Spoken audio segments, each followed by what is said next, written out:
So you decide to get a job. That is usually what engineers do. But sadly, as physicists, we are required on occasion to pay our rent. And to do this, we usually have to find some form of employment. And a lot of us often say, what if instead I just kept doing physics, but instead of course credit that I still have to pay for some reason? And this is true. If you do research for course credit, you still have to pay for it, which is a little odd. Or just research, for fun, just getting a pat on the head. What if you actually received a form of financial compensation for it, for the product of your intellectual endeavors? That would be pretty cool, wouldn't it? If you received monetary value for, the content you produce. That'd be excellent. So that's what we're going to be talking about today is summer research programs, mainly REUs, but we're going to be talking about a few other options. I'm going to turn the sound music down now because it's actually bothering me. It should just be barely noticeable. All right. We're going to be talking mainly about REUs, but there are a few other types of things that we're going to look at. So, starting off, which one of the three people in this picture, or the three groups of people in these pictures, do you think is having the most fun, the most productive life? Now, productive isn't the right word. Living, in their mind, their best life. Is it the guy working a summer job at the coffee shop? Maybe. What about these people taking summer classes? I don't know if it's them. What about this guy, the mad scientist, who's doing research with his summer? He looks like he's having fun.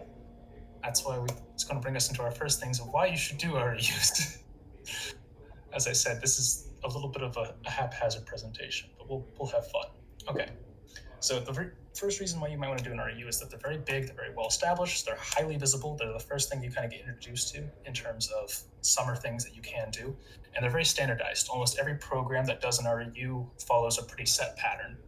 That pattern is basically 10 weeks, about $5,000, usually with a little bit of a travel stipend, and then you have some sort of final presentation at the end that you have to give. It's kind of formulaic, but it's not bad. It's kind of what you want if you're going to research somewhere you've never been before. So it's good in that sense, and they're very well structured. They've got a lot of support. The NSF, National Science Foundation funds, all of them, they all have 2 or 3 dedicated faculty who help run the program, all this good stuff. As I already mentioned, they're also pretty well funded. You've got a guaranteed pay, some sort of travel stipend.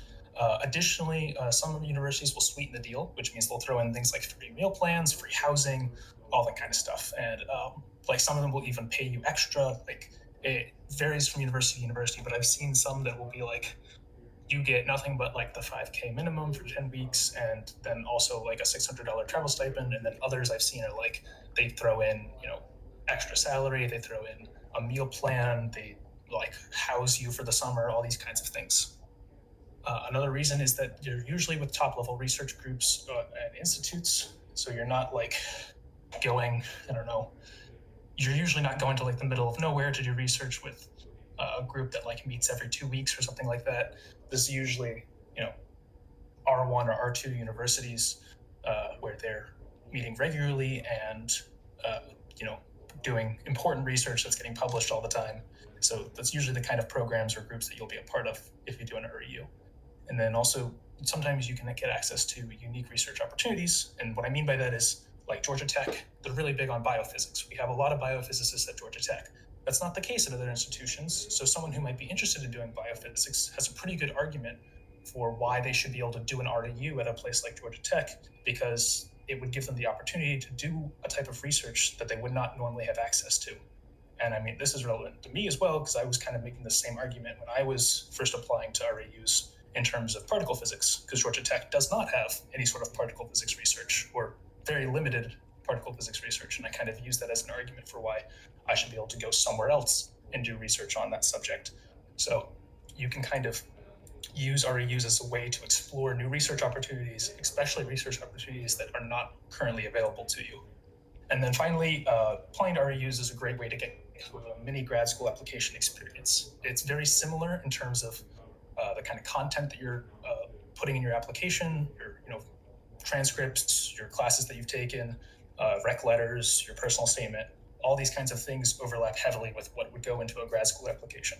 So it's kind of like a mini grad school application, except if you don't get accepted, then that's no big deal. You can apply again the next year. And you can do the same thing for grad school, obviously, but it's a little bit less pressure.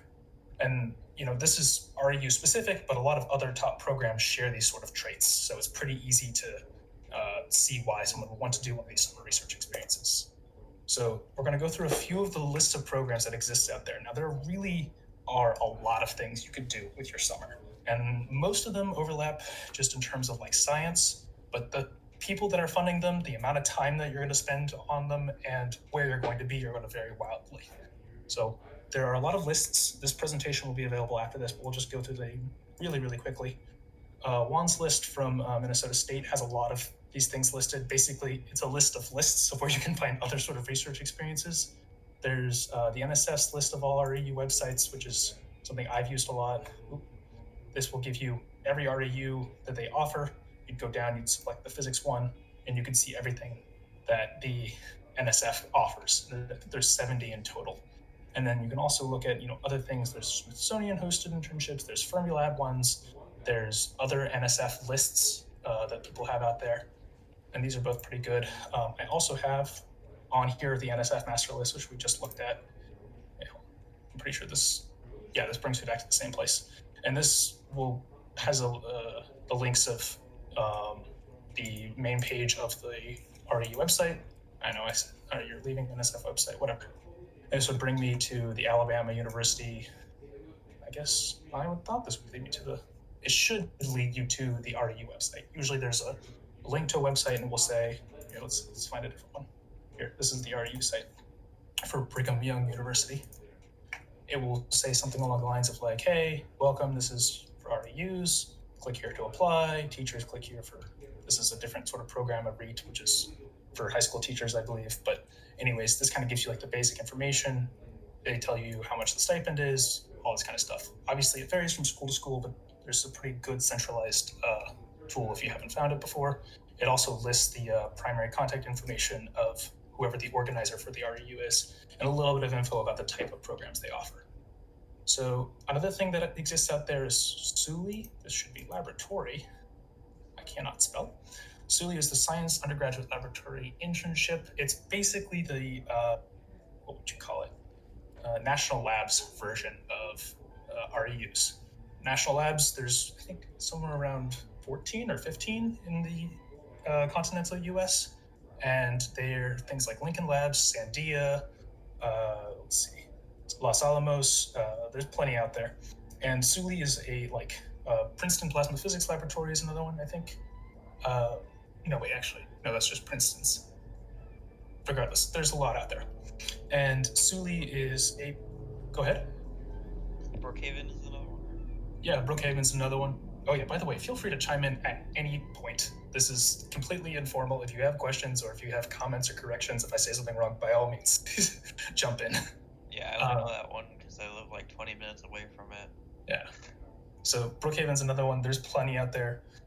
This is basically a master application to all of them. There's 17 participating DOE laboratories or facilities, and it basically will ask you a bunch of questions. It's a much more intensive application than most REU applications, but it automatically applies you to all of the national labs that are like participating in it. And it's not just for physics, it's for all sorts of STEM stuff, but it's something else you should also do. I will say though, it is, like I said, more intensive. It takes a longer time, and it is also more competitive because there are not just physicists applying to it, but a bunch of other STEM majors. Then there's also California has something called SURF, the Science Undergraduate Research Fellowships. I'm pretty sure these are California specific, but you can find a lot of information about them online if you just type in either the full summer undergraduate research fellowships or just California SURF. And they're mainly geared for California students, but they are also open to non-California residents, if I understand them correctly. I don't know anyone who's ever done one of these, but I have seen them on like lists of things you can apply for summer physics people. So this is something else you might want to check out. Also, this is a small subset of people can do this, but the Society of Physics Students, at least the national one, does offer internships. And I believe they have 2 or 3 positions at NIST every year that they offer up. I recommend this because the application pool is small. It's only SPS people that can apply to do it. And it's usually pretty good. it's just like any of these other experiences. They pay you a decent chunk of money, they house you, they feed you, and they let you work at NIST for 10 weeks or so. I think the only thing that is special about this that you have to be aware of is that you do have to be an official SPS national member. That's not just you join our SPS group and hang out with us in our Discord. You actually have to pay $50 and get an official basically be officially a part of SPS. I'm using air quotes here because it's kind of, you're just chucking money at them so they'll let you apply to their special little internship thingy, but whatever. And then Harvard also has another pretty good list that I found, which talks about a few things. This is geared at Harvard students, but they list things other than just REUs that you can do. So like, for instance, here is a pretty solid list. Like, you can apply directly to Lawrence Livermore National Lab. You can apply directly to like NASA internships, NIST SURF internships. There's also research internships in Germany that would take like American students, that kind of stuff. AT&T also has an undergraduate research program. I never applied to it, don't know much about it, but you can click on any of these links and hopefully find out more about it. And then everything beyond this is like Harvard specific, so don't really worry about that. There's a little bit about international lab funding down here, but I don't even think it actually, this is, again, it's geared at Harvard students, but it has good links, which is why I included it here. So there are generally a few main categories that you can separate summer research programs into. REUs are the main one, then national labs. NASA is unique because they don't really mesh well with the national labs. They don't overlap perfectly because they're still like, they're separate. They're not a part of the DOE. They're their own governmental thing. And they have separate applications for everything, which is fine. It's just something to be aware of. Then there are one-off university programs, kind of like SURF. There's a few others around. I think there's one that's like IV specific that you might look into. Then there are international labs. This, I've never seen anyone actually do this, just like hit up an international lab and be like, give me a job, but it is technically possible. And there might be people with funding out there. And this is where things kind of get, these last three are sort of not official, not like big ways to get summer research, but they are possible. So you could get an international lab position. There would be some sort of cold emailing, which I have heard of people managing to successfully do this. And this is simply, you send emails to professors just randomly asking if they have funding or space in their lab for someone to come in the summer. And it doesn't even have to be like through the NSF. It doesn't have to be through any sort of official program. If they have some sort of funding from a grant and they want you, then they might take you. And I know a few people who have managed to successfully do this either at Georgia Tech or abroad. And then also I list the SPS one because there's the SPS internship program. Okay. Charles, do you mind if I add a little bit on that slide? Yeah, go ahead. JC Gumbar actually told us this in the senior seminar the other day, which is really great. If you are an international student or you're not a U.S. Citizen, you can't always participate in the NSF-sponsored programs, but you usually can participate in a lot of these other ones that Charles has listed. So if you are not a U.S. citizen, you're discouraged that you can't participate in REU. There are a lot of other opportunities out there, so it's great that Charles has all these links together in one place. Yeah, Nadia is correct.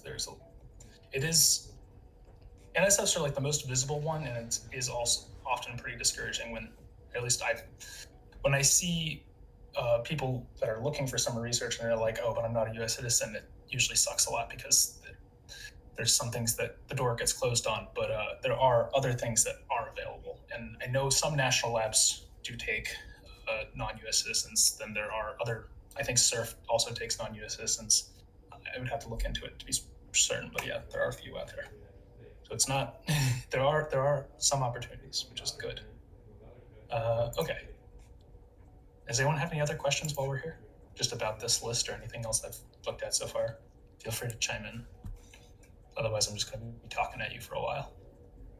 I've got some memes in here to keep it spicy, but you're welcome. Or if you have any corrections, go ahead. I will say that the Harvard one and the SURF one require you to submit like a proposal. So if you do plan on doing that, think about it ahead. I just decided not to do that. But if you do realize that you have to like write a proposal on what you want to do, especially the Caltech one, the SURF one. So like a proposal about like the kind of research you would do with the money, basically? Yes. Yeah. You would have to contact a mentor. Good to know. Yeah, it's a long process, but okay. So, okay, and now we'll keep moving then. So yeah, next up we got to figure out our timeline. There are deadlines. There are deadlines everywhere. It's good to start early with these things. So this is a general timeline. This is highly idealized. As you may be aware, we're already nearing late January. So if you have not started yet, there is still time, just not much. So to begin, I recommend starting in November, and this is kind of when you would start looking at programs. You would make a tentative list of what you would want to apply to, kind of looking at the requirements for applications and be like, all right, well, this thing's going to take 10 years to finish. I'm not going to do that one. You might also start asking profs for recommendation letters. This is something you want to start on early. The earlier you can ask profs for recommendation letters, the better. I mean, not like 2 years in advance, but like if you know you're going to start applying within the next like 2 months, that's when you need to start asking, because A, they might say no and you have to find someone else. B, you usually want to give them a lot of time to start writing it because they're not going to start until like a week before anyways, but you want to like keep reminding them about it so that at the very least it's in the back of their mind. And yeah, you just want to really be on top of that, because I know people who have gotten burned before by like waiting too long about asking recommenders, and then professors like, if you'd asked me a week, like 2 or 3 weeks ago, I might have had enough time to write it, but right now I'm too busy, so I can't. So don't like bank on a professor, but we'll talk more about rec letters later. And then also, this is when you might possibly start emailing potential REU advisors. We'll talk more about that later as well, but that's like cold emailing and not something that you always do for REUs, but it is something that you can do. And finally, you might want to start outlining a personal statement, at least sometime in November and December. Most of the applications are in January, I believe, with some in February, and maybe some in late December. That's kind of when they're spread out. So whatever. Go ahead. Yes. Early, late January, and at least for me, late January, early February, and some in March. So there's still time. Yeah. Sounds good. I know Sully, I believe, is like January 5th or something like that. And then the SPS internship one is like late December, I believe. So it really depends on the type of application. But yeah. I mean, they're all going to be for the summer anyways, so they're going to be spread out among this time, pretty much. So this is maybe more of a conservative estimate if some of the applications aren't even due until March. But in December, you might want to start filling out some of them, like just start putting in the contact information that they all need. You might start like wrapping up your personal statement template, because you're going to basically have a template, and depending on how you want to apply, you might just fill in the name of the school at the bottom of the template. You might actually personalize them for each school. Depends on how much effort you want to put in. This is also going to be when you want to start checking with you're checking in with your recommenders. Even if you've already asked a professor once and they've said yes, ask them again and be like, hey, you still good to write that recommendation? And they say yes again. 2 weeks later, ask them, hey, make sure, just one last time, you still good to write that recommendation? You really want to be on top of it, because at the end of the day, if they don't write the recommendation, at the end of the day, all they have to deal with is a mildly upset version of you. If they don't write a recommendation, what you have to deal with is potentially not having a cool research experience in the summer, which would kind of suck. So you really want to be on top of it with whoever your recommenders are. Even if you trust them and you're certain that they care about you, just people forget. So stay on top of it. And then if you have some applications that might be late December or early January, maybe if you are really on top of things and getting them done early and you aren't really worried about finals, which obviously we all would be at this point, you want to start submitting, if you can, early, just to save yourself the time for things that happen later on down the road. In January, you're probably still applying things. You're coming up on deadlines. You want to finalize any specialized personal statements that you're making. If you're like tailoring them per school or per application, this is when you want to start adding those finishing touches. Finally, check in with your recommenders one more time and submit your applications. And then in February, you might still have some final applications to submit. Get those in. Before January 14th, you want to find love, lose love, be alone on Valentine's Day, and barely pass your midterms. There you go. That's your February to-do list. Then in March, you're going to get all your offers. You're going to print them all out. You're going to throw them into the air, and then you're going to roll around in them like they're dollar bills because you've won the lottery. And then finally in April, you get to respond to all your offers, pick the ones that you want to do, pick the ones you don't want to do, and make bank this summer, or at least more than you would minimum wage at a coffee shop. Who knows? Actually, if you've ever actually calculated out, they're really only paying you like $11 an hour total, and they also are hiring you usually as a contractor, which means you have to pay 15% in taxes. So just a heads up, it's not as much money as it seems, but you ever do the calculation on it. regardless, I mean, the NSF's not going to pay you a lot of money anyways. They're just doing what they're getting the bare minimum to get people out there, but it is more than just doing nothing. Really hyping it up there, Charles. Hey, listen, you just do it the first time and you're like, oh, hey, I'm getting money and I'm getting paid. And you're like, hold on, I'm working 40-hour weeks. I'm working like 10, 11, 40-hour weeks. Am I really like, how much money am I really making? And you sit there one day and you're calculating it out. You're like, oh, this is not bad, but it's not a lot at the end of the day. So, I mean, it's part of the process. Hopefully you get paid more later, but it's good. You want to get paid. Regardless, money's not the point for most of us when we do this. We're trying to get good research experience. One thing that I should mention in here is if you are the kind of person who ends up getting lots of offers, congratulations. Good for you. It's a good idea to make a decision on those early if you can, because what will often happen is there are just like a running list that a school is keeping, and they'll usually only have 10 spots, so they'll send out offer letters to the first 10 people that they have on their list. And maybe 5 of them will respond back accepting and 5 will respond back denying, and they go to the next 5 people and send them out offer letters. So if you are not accepting an offer, but you're still kind of like holding on to it, waiting for something better, or just keep in mind that it's very likely that there is someone else who might also be in the same position, that if you were to like send back a negative response, they might get the offer. You know what I'm saying? There's people waiting on the acceptance denial process. So you don't want to sit on an offer for a long time if you can avoid it, because there's other people around the nation that are also biting their nails waiting for stuff to come in. So what goes into an REU? The necessary 4 things that are going to be in almost every single application, or at the very least I've never seen an application that doesn't have these. Personal info, some sort of contact info about you, what school you are at, major you have, your citizenship, etc. Then your transcript. It's usually going to be an unofficial transcript, but on occasion there are some applications that will require you to mail them an official transcript, or at the very least they will require you to mail it to them upon acceptance. So keep that in mind. Then there will be letters of recommendation. Most of them will require 2. I've seen a few that require 3, but 2 is a pretty safe bet for almost everything. And then a personal statement of some sort. You will have to write something talking about yourself. It's usually around 500 to 1,000 words. Then on occasion, you will need these other 5 things.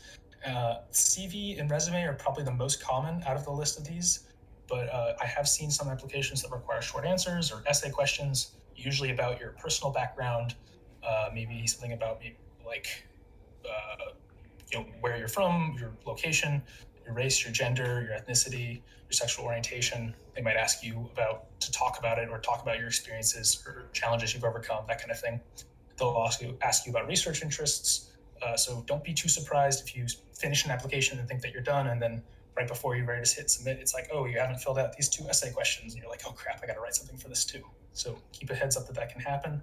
Cover letters, I have seen only one application that's required this before. It wasn't REU though. I think it was Vanderbilt asked for a cover letter for some reason, but I threw it on here just in case.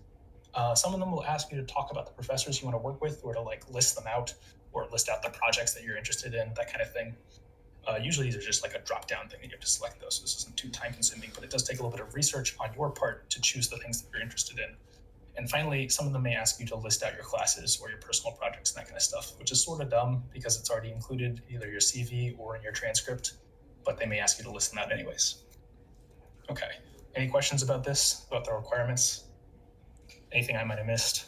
Anything you might want to add? All right. Just talking a lot. Gotta drink some water. Okay. All right, now here's my next little crappy meme. I made all of these in like Pixlr like 10 minutes ago, so cut me some slack. This guy's saying, God, I'm just so blessed to have the honor of doing research for free. And this woman says, not even for free. If you're doing course credit, you actually have to pay for those hours. So yeah, just keep a heads up. If you ever do research for course credit, that's counted as like education by the institution. So you do have to pay to take that class, so to speak.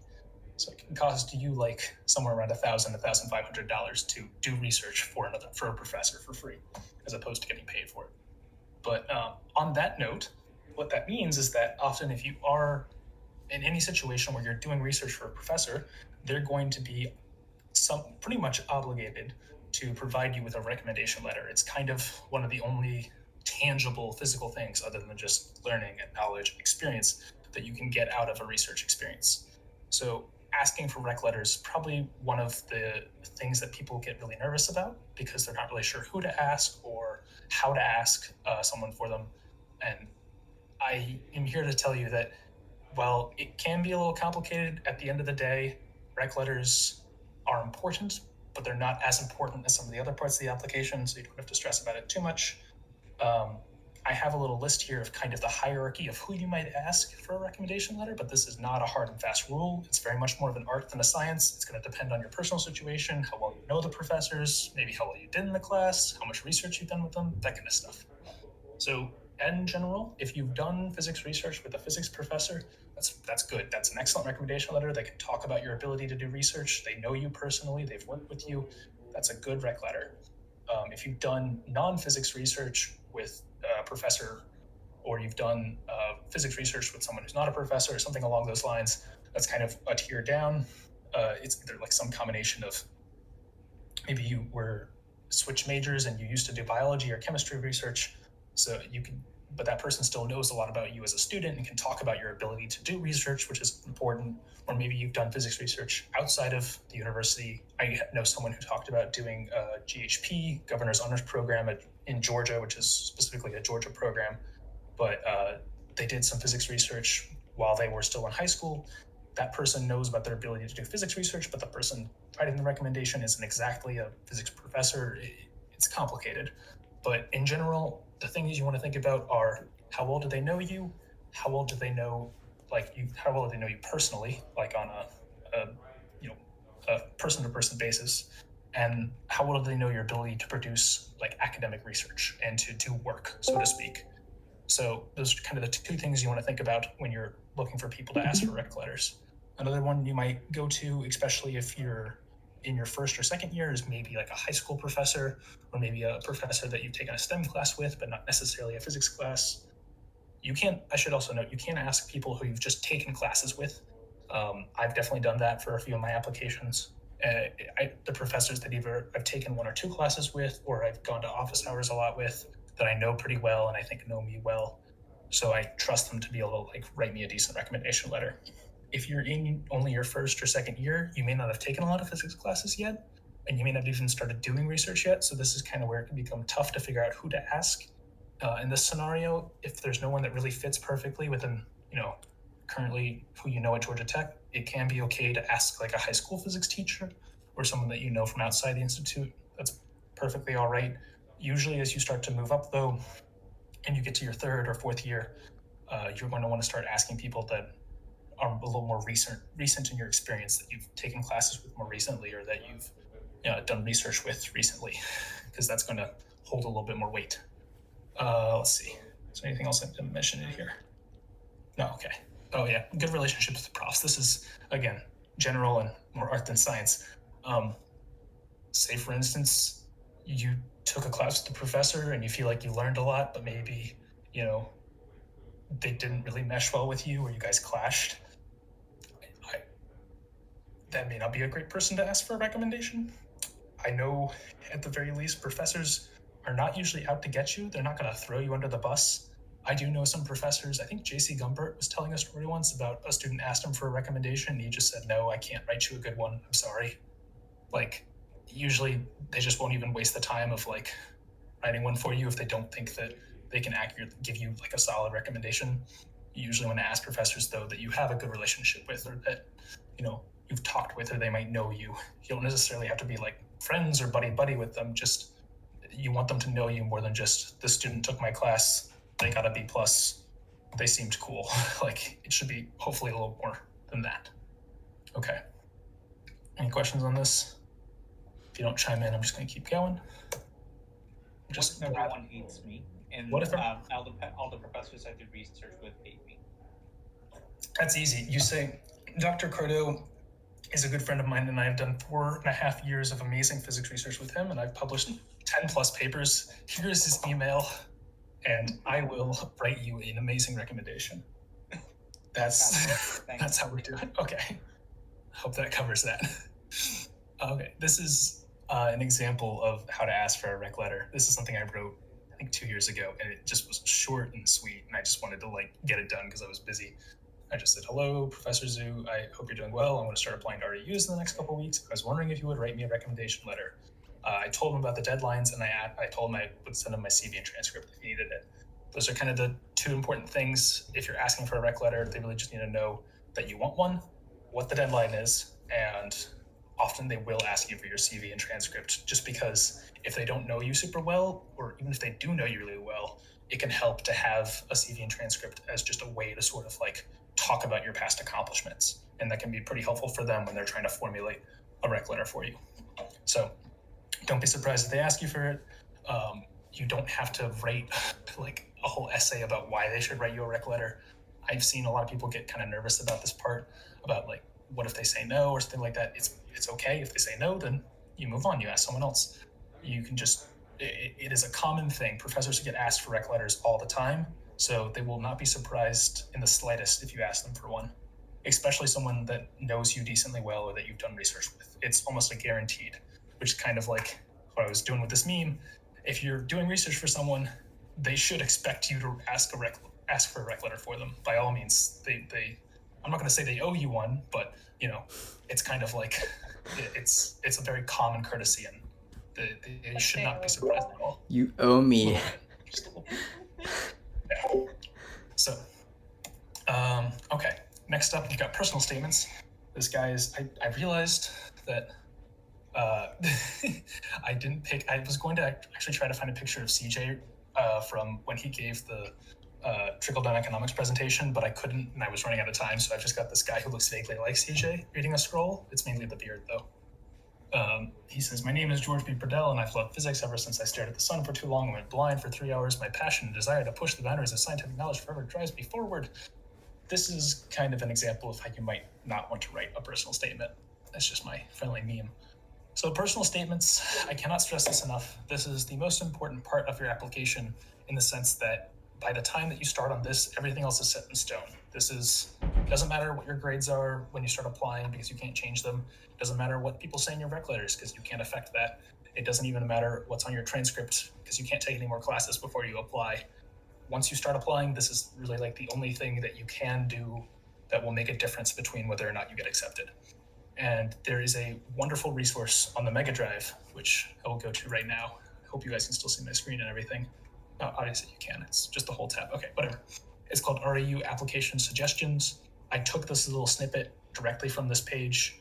I don't know who wrote this, but I found it like 2 years ago when I was applying to some REUs, and it is a wonderful, very to the point and like it cuts through the fat type of document that talks about what you should and should not do in an REU application and what people are looking for. It's written, I think, by someone who has been on the committee for REU applicants and made decisions on who to accept and who to not accept. And it is very well written and just, it's not that long and does a pretty great job of explaining what you should expect, both in how you apply for an REU and what people are looking for when they're looking at your application. So I highly recommend reading this if you get the chance. But I took this little snippet of it, and I know I've talked a lot, but I will read it out loud to you. And I'm sorry, it's not too long, but let me drink some water first. All right. This is in reference to the REU application to the personal statement specifically. So you have one opportunity to stand out that is entirely within your control, and that is your essay or personal statement. Frustratingly, this is often the most neglected part of the whole application. Applicants enthusiastically recap every vaguely science-related thing they've ever done, while finishing their statement with a throwaway sentence such as, I feel that the summer research program at copy and paste program name here will be an outstanding experience for me to progress as a scientist. Now, I will be the first to admit this is exactly how I ended my first REU application. I still got accepted to 1 out of, I think, 15 that I applied to, but still, I'm not the only one to have done this, I hope, but it's a pretty common thing and you want to be careful about it. All right, I'll continue reading. No, this is wrong. We already know about everything you mentioned, your good grades, your genetics professor who loves you, your passion for science. Everyone has one of those, they must hand them out at the door. We know this because it's covered in the rest of your application. We want to take away 3 things from your essay. 1, how likely is it that you will go on to graduate study in the sciences? 2, what is the level of your interest personally in doing science research or education, including secondary education in science as a career? And 3, what is it about our program specifically that makes you want to apply here rather than some other SURF type program? I think this is probably written by a guy who was vetting SURF applicants, but regardless. Flavor text regarding how much you are passionate for science and descriptions of your childhood formative experiences are nice, but should be kept to about 1 concise and professional paragraph early on in the application essay. It is also important not to come across as flaky, excessively emotional language, particularly in programs geared to field or environmental research, will do you no favors.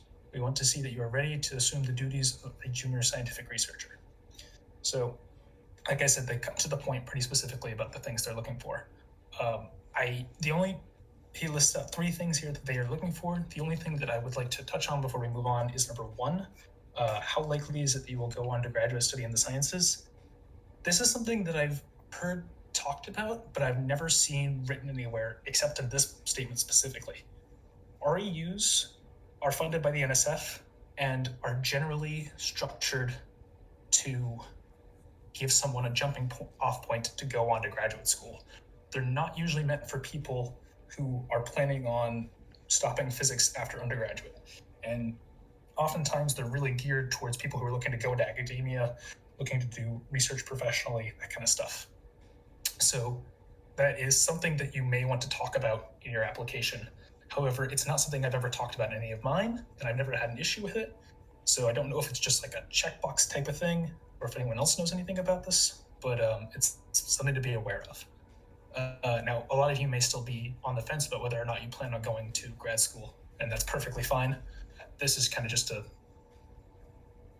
it's the best way to put it. I'm not saying lie, I'm just saying think about what they're looking for and phrase yourself accordingly. Phrase what you write accordingly. All right. Are there any questions about this? We've got more on personal statements, but that's just this little snippet. Keep moving. So I do go want ahead. to say I'm filling out the not NYU, the Northwestern application right now, and they really threw me a curveball by asking me to write an essay about what I would like to do if I do not go to grad school. So it kind of varies from school to school because like I did the Charles method and I took a hard I'm going to grad school stance, but some of these schools are a little more flexible about that, so that might also be like a contributing factor when looking into schools, like looking at schools that don't care about grad school so much. And this ties in pretty much, like you said, Nadia, to the next thing where you're going on, like comparing school to school. You're gonna maybe want to personalize your personal statement for each school. Just perfectly all right. It just takes some effort. Is someone else on mute and wants to say something? What I was going to ask is, what would you recommend? Because I saw this when this is for graduate school, but one of the universities, I think it was UF specifically, threw me in for one hell of a curveball by like saying, okay, we want your personal statement to be like 500 words. So that really didn't leave that much room compared to like some other personal statements that I've written for other universities. So if you have like a rather short, like a rather small limit, what would you say are the main things that you want to highlight in there besides what they'll ask for in the prompt? Because I think that could work for REUs as well. It's going to be a little different for graduate schools because you have probably accomplished more by that point when you start applying to graduate school, so you have more to talk about. B, also the things that they're asking you for are a little more varied, and this is why some grad schools have both a personal statement and a statement of purpose. If I might ask, was this the only like written paragraph style document that you were submitting to UF? For paragraph style, yes. That was the only one that they asked for and the only one that I could find anything to upload. That's fine. I've definitely seen some schools that will ask for a long statement of purpose but a short personal statement, and or vice versa. And basically what that does that. Yeah. So when it comes to that, I did also have a similar experience with another school, like you described, where they just said 500 words, that's all they want to hear from you, give us that. And when they do that, they are going to get exactly what they ask for. They're going to get a very short, very terse version of my accomplishments, my goals, and what I'm planning to do. I'm basically going to cut out everything but maybe like one research experience, maybe two if I can fit it, and I'm going to keep it very short and sweet, and I'm not going to be able to include everything. And it's kind of up to you about where you want to cut stuff. You keep the same format with 500 words. You could probably do about 4 paragraphs, a short intro, 1 or 2 sort of meaty ones about your research experience and about your plans for grad school, and then a short conclusion. And that's all you can really do. There's not like any special tactic. You just keep it as short and sweet and trim down to the only thing that you really want them to know about. And that's all they're going to get. If they want to know more about you, they have to look at your CV. No, they accepted like CVs and all that, like and like a resume and that sort of stuff. Yeah. It was only like essay that they would take in. Yeah, that's fine. In that case, it just means that that's how their acceptance committee has decided to do things, and maybe they feel that they get more information by just looking at whatever you think is your key accomplishment, and they may just decide that you only need 500 words to describe that. Yeah, that's what I recommend. And we can talk more about the specifics of personal statements later, and we will, because this is probably the area where people both need the most amount of help and have the least experience in doing this kind of stuff. Because, I mean, honestly, other than when you applied to college in the first place, you have not written a lot of documents like this. All right, but we'll keep going for now.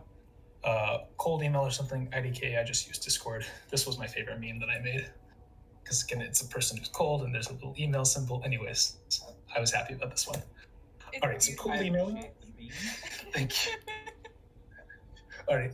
Cold emailing is not something that you have to do for REUs. And honestly, I haven't seen a lot of people talk about how great it has been for them or how well it has worked. I know that I have been pretty lucky in that it has panned out for me, but it does take a lot of time. It is very time intensive. It takes a lot of research. So what this means when I say cold emailing is often REUs will have a list of professors that are participating, quote unquote, in the REU, meaning that they're accepting REU students. What you can do is you can cross-reference that list of professors with their research projects or the type of research that they do in general, and basically figure out which professors you might want to end up working with if you were accepted to that REU. Then you can go to something like their website or wherever their research page is hosted, and look at the type of research they do, take their email, and send them a cold email, which is basically something along the lines of, hey, you look cool, I'm applying to an REU, would you want someone like me? And it's kind of like sending the first message on Tinder. It's really awkward, and it's, you don't want to be kitschy because you're trying to be serious, but also you want them to like pay attention to you, so you're trying to like talk yourself up a little bit. It's a little weird, and that's normal. I will say though, again, this is not something you have to do, but it is something that it is very high risk, high reward, in the sense that it takes a lot of time and you're going to get a lot of cold shoulders. Most people will not respond to you, but sometimes someone will. And they may say something along the lines of, yeah, I'm accepting REU students, cool, you should apply. And, it's good that they respond to you and all that, but sometimes you'll get someone along the lines that says, hey, I looked at your resume, seemed like you'd be a perfect fit. Let me know when you fill out the application, and I'll tell the REU committee that I'm interested in you. And basically what that means is that you now have an in. You've got a person on the inside who wants you. And most scenarios, that means that you're probably going to get accepted to that REU. It's obviously not a guarantee, but it can basically turn you from having no acceptances into the one that you really want. So it is sometimes worth it. And also, I had one of the reasons that I say that you should do this is it's also good experience for grad school, because cold emailing is a little bit more common when you do grad school applications, especially because you're looking at permanent research advisors, someone that you're going to spend 4 or 5 years with. So starting a relationship early and forming a connection is a little more important in that scenario. But like I said, there's a little bit of overlap in terms of the kind of skills you would want to develop with this. So we're going to look at a real quick example of how you would do this. If I wanted to figure out who I could do research with at Georgia Tech, I would search Georgia Tech Institute of Technology Physics. I'd go to professors. I'd look at Dr. Bogdanovich, and I'd go and I'd grab all the contact info. It's pretty straightforward. If I want to do the same thing for UCSB, for example, University of Santa Barbara, I would search, here, let's do this real fast. University of Santa Barbara, physics, REU. Cool. How long do you think it'll take me to figure out someone that I can apply to? All right. Doesn't look like they have any sort of, research projects, bingo. This is what I'm looking for. This person did something he did something with David Stewart. All right, cool. This guy does experimental particle physics. I'm going to search David Stewart, UCSB. Great. That I can find this guy. Perfect. David Stewart. There we go. There's his email. I know he does particle physics, and I can send him a cold email about how he should take me as a student. It took me, 45 seconds? And great. You get pretty good at that after a while. So you can do that basically for every professor that you're interested in, only the ones that you're the most interested in. It's up to you, and it kind of depends on how much effort you want to put into it. I think that you should really take into account how much time it's going to take, because the process of writing the cold email can be a little long. I personally kind of just used a template and then personalized a few sentences in it. This is an example of one that I wrote. I'll let you guys read through this when we post the presentation online, but in general, it's basically just saying, hey, I like the research you do. This is the kind of research that I do. I think I would be a good fit for your lab. In this one, I read a little bit of the papers he'd done and talked about it somewhat in the email, and that was the sort of personalized, quote unquote, component of it, where I sort of spent the time to learn a little bit more about his research and format it in a way that made myself seem like I could fit more into his lab. And reason I included this one is that this guy actually responded to me. He said, hey, you seem like you'd be a good fit. It'd be cool if you got into the research program. I hope that you make it. And I was like, all right, great. That's nice. That's reassuring to me. Turns out I did get accepted to this program, but I was not able to work with him because his project would have required me to be there in person, and this was the COVID year. But I included this one specifically because this loops around to grad school, because when I applied to grad school, I sent another email, which was along the lines of, hey, I'm the same guy from before with the REU. Would you like me as a grad student instead of just an REU student? And he was like, hey, I remember you. You seem passionate. And I remember you from last year. Yeah, you seem cool. And it connected up with grad school applications and was able to give me a sort of an in and a connection with them that I wouldn't have otherwise had. So it worked out nicely in that scenario. So that's why I think that when I say that cold emails are high risk, high reward, if you can make one connection or get something out of it, then it can end up going a long way and sometimes come back to help you in ways that you might not have foreseen originally. So in conclusion, right at the 8 p.m. mark, REU applications are lots of time and effort, but high reward.